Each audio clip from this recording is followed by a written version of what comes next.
Hello friends, எல்லோரும் எப்படி இருக்கீங்க? நல்லா இருக்கீங்களா? வெல்கம் டு மீனா பொண்ணு சமையல். இன்றைக்கி நம்ம டேஸ்டியான கீரை கூட்டு எப்படி செய்யுதுன்னு பார்க்க போகிறோம். இன்னும் சேனல் சப்ஸ்கிரைப் பண்ணலாம், சப்ஸ்கிரைப் பண்ணுங்கள். பக்கத்தில் இருக்க பெல் பட்டனை ப்ரெஸ் பண்ணுங்கள். வாங்க வீடியோக்குள்ளே போகலாம்.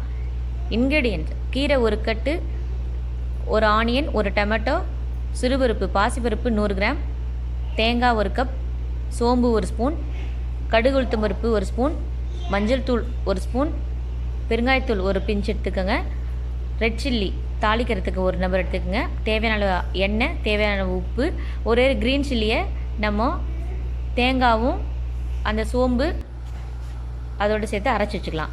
இப்போது ஒரு பேன் எடுத்துக்கோங்க, 1 ஸ்பூன் ஆயில் எடுத்துக்கோங்க, ஆயில் ஊற்றுங்க. அதில் கடுகு உளுத்தம் பருப்பு போட்டு ஃபஸ்ட்டு தாளிங்க. அதுக்கடுத்து ரெட் சில்லி போடுங்க, ஆனியன் ஆட் பண்ணிவிடுங்க, நல்லா வதக்குங்க.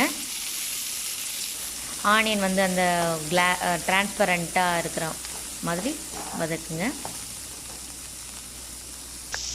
இப்போது நம்ம டொமேட்டோ ஆட் பண்ணிடலாம்.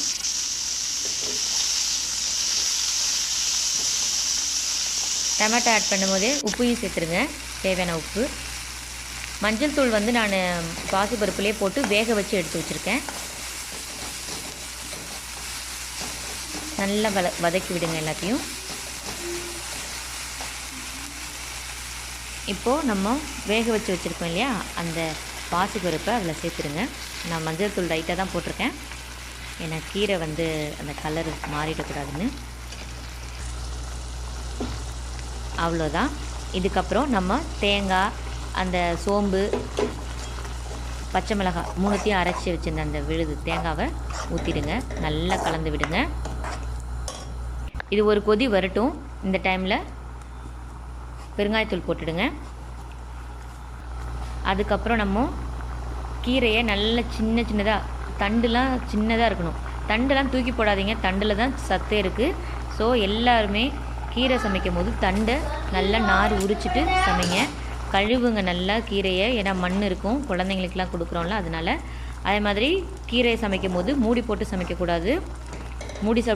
மூடி போட்டிங்கன்னா உங்களுக்கு வந்து கீரையோட அந்த பச்சையம் போயிடும், கலர் மாறி மஞ்சள் கலர் ஆகிடும்.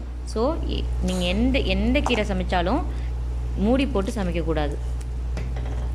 அவ்வளோதான். நம்ம கீரை ஒரு 5 நிமிஷம் போட்ட பிறகு நல்லா வெந்துடும்.